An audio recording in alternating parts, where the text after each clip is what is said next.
Well, the Prime Minister has told reporters that Harry and Meghan's security is a private matter for them after it emerged the couple would be moving back to the UK later this month.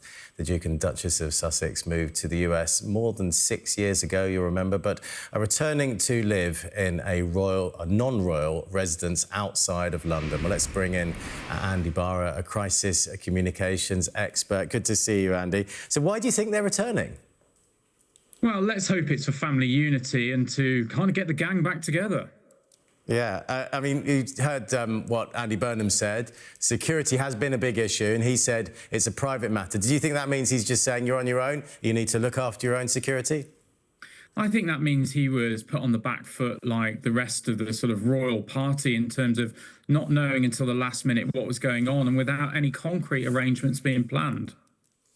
Now, you're a crisis communications expert. If Harry came to you, Meghan came to you, and they said, look, how should we play this privately with the family, but also publicly, which is probably the key thing, what's the best thing? What would your advice be? Well, I think what we would typically say is to take a bit of time out of the spotlight, take yourself out of the situation, gauge the public reaction and what people are thinking and saying, and then decide what to do then. But, I mean, is that possible? You say out of the spotlight. This is going to be the big story for many of the papers who publish many stories like this, royal stories, up until Christmas, I would have thought.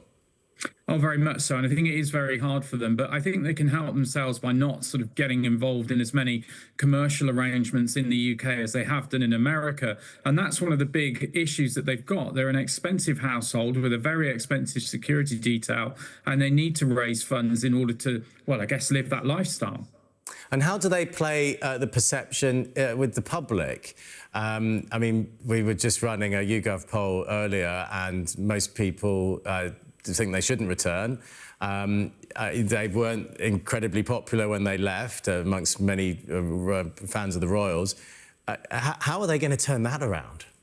Well, I think they haven't covered themselves in glory with the likes of the Oprah Winfrey interview. However, Harry was very popular and he's very charismatic. So I think whilst the memories are quite raw and quite fresh at the minute, I think with a bit of cameos here and there and a few candid pictures, actually, Harry would turn it around quite quickly. Meghan, on the other hand, has a bit more of an upward battle, and that's why I think she needs to kind of wait a little bit, see what the public reaction is, and then go from there.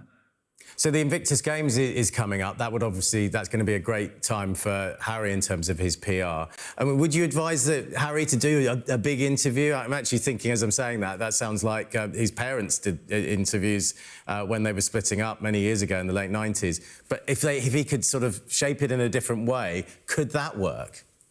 Well, I think the big interview has to be this show, doesn't it? I think the real question is when he makes these public appearances, what will the reaction be? I think it's too soon for him to do a big hitting interview. I think he played it really well in terms of when he went over to America, they took some time out and then they came back with the Oprah Winfrey interview. And what will be the equivalent over here? No one really knows, but hopefully that's Sky.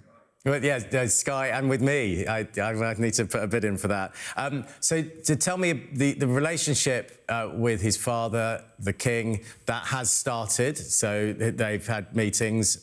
So you think that they're on the way to building bridges there. But with his brother, William, the Prince of Wales, that might be harder to solve. The perception is there's a bigger gap between the two of them. Well, that is the public perception. However, the royal mantra of never complain, never explain lives on to this day, and nobody knows the real situation. I think that Harry is a charismatic guy. William will put the greater good of the royal family behind or in front of his own personal opinions and just make it work. And that's what we want. Everybody in the UK loves a comeback story. Right now, people are turned off from the Harry and Meghan situation, but in 6 months' time, who knows? And I think we could realistically see them come back into the royal fold. Yeah, I mean, you say everyone loves a comeback story. I mean, it would be amazing if in a year's time we are talking about them being very popular. That would be the ultimate comeback story. I'm wondering whether the King's cancer diagnosis has been something that's made both sides of the discussion in this focus on actually what's important here, and arguing isn't helping. But isn't that reflective of UK society? Families fall out all the time, but then something comes along like this, and it really makes you realise there's more to worry about.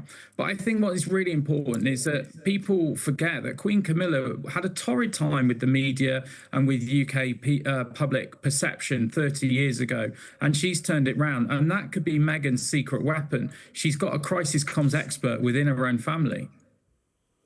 Andy Barr, you can tell you're a crisis communication expert. You're spinning everything positively, so hopefully everything you say comes true. Thank you very much indeed for joining us.